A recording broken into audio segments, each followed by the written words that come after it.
Good afternoon. Welcome to Safe on the Scene Live, where we're live with our highlight of the week. I'm Mr. Tracy Johnson, the HIV peer advocate here. Well, I'll be interviewing with us this week, our special highlight this week, Mr. Tyreke. Hello. Mr. Tyreke, why don't you tell us about yourself, sir? Well, I am 27 years old. I've been here in Cleveland for at least 5 years. I love to sing. I love going to church, and I'm a fun person.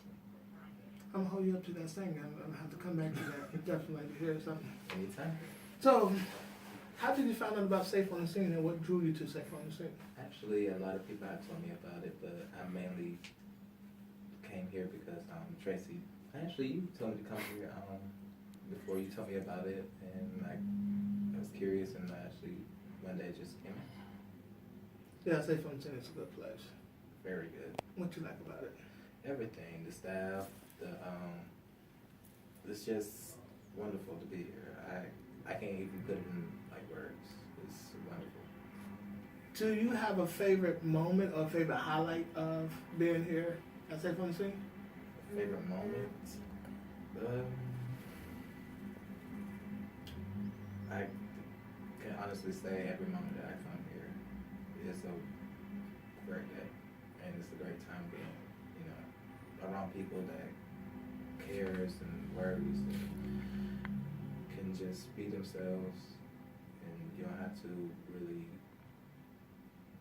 think, oh, what's gonna happen now, what's gonna happen today. You can always come in, be calm, cool, collected, and their staff is very friendly. So you also is a graduate of the DF program. Mm-hmm. For interviewers who just watching this, I'm going to have Mr. Tyreke go and give you information about the DF program as a graduate and now alumni. DF, to me, is basically a program to help educate young people like myself and others that's out there that are struggling with testing or being safe, condoms, advocacy, just different variables that will help the community, and I think would be a great program for anybody and everyone to come in and check out. Okay. Even with DF, do you have a favorite moment out of the classes that you took? The competition is really fun, but it's more education, and it teaches you information that you really didn't know or probably just forgot or want to read up on more about. And how was your dynamics? Because I know as one of the people who work and do behind the scenes, the conversation, how was it, at that time you had to have 8 conversations, how was it having those conversations? It was a little awkward at first, but once I started to get into it, it was easy, piece of cake, and I just quickly got it. So what make it awkward was you're not a person that really talks as much, you're shy? And the sex topic is more of a personal type of conversation, especially talking to people that, like 8 random people, and it's like, how would they react to that type of question, or if I tell them this, or if they already know, how would they respond to it? So it's very different, and you don't know what response they will do or what reaction that you get from them. So we're going through the classes, and coming here and volunteering here, as well as just coming here just to relax. Do you consider yourself a role model in this community? I consider myself a role model for this. Even though I don't act or sing like it, but it's there. It's really there. I'm a shy person, but once you start talking to me, I could tell you anything that you want to know, and any information that you want to know, I could actually look it up or ask somebody for it, and I can come back to that person and I can tell them the information or whatever they want to know. What are some characters do you consider to be a role model? And being a leader and a role model, what are some characters do you think that a person should have, or quality a person should have as being a leader or a role model? Open mind, and also somebody that is willing to follow as well. Sometimes being a leader is, you might have to step down a little bit and order to be on the same side or the same page as everybody else. So that way, if you know it but others don't, fake it, act like you don't know it. So that way everybody else can be on the same page, and that person won't have to feel so like, okay, I know this, but I'm not going to,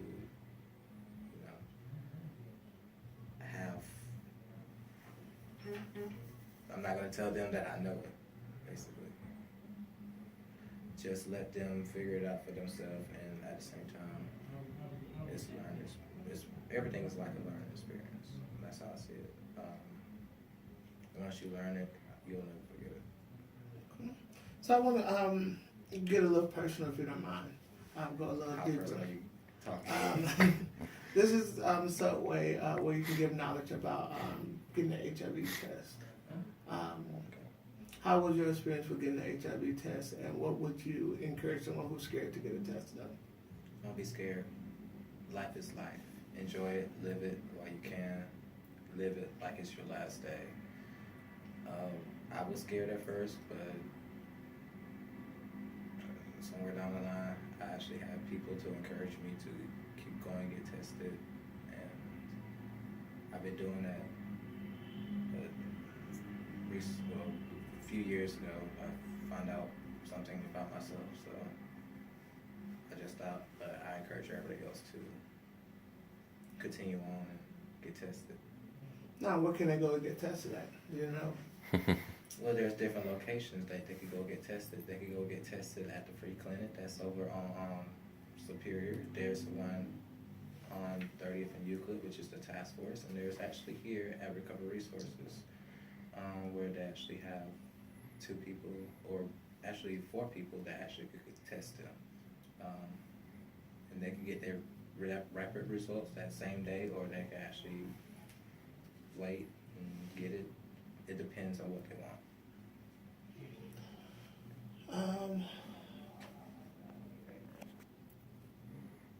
What do you want to say to young people, or just people in general, about staying safe and living a healthier life? What advice can you give? The advice that I could give is wrap it up, stay protected, get tested, and make sure that you always stay positive about any outcome that will happen. I hope you guys got that. I couldn't put it no better than that. I'm going to ask him actually look in the camera to say that, so y'all can look into his eyes when he says that. If you don't mind repeating that into the camera, sir. Stay safe, stay positive, and always be positive about anything that you do, and will always and forever do. Always keep a smile on your face. One last question before we close. Sure. I think this could sum it all up, and it's still personal. What does safe on the scene mean to you? Safe on the scene means to me that it's a safe place. Anything that you say and talk about to people is confidential.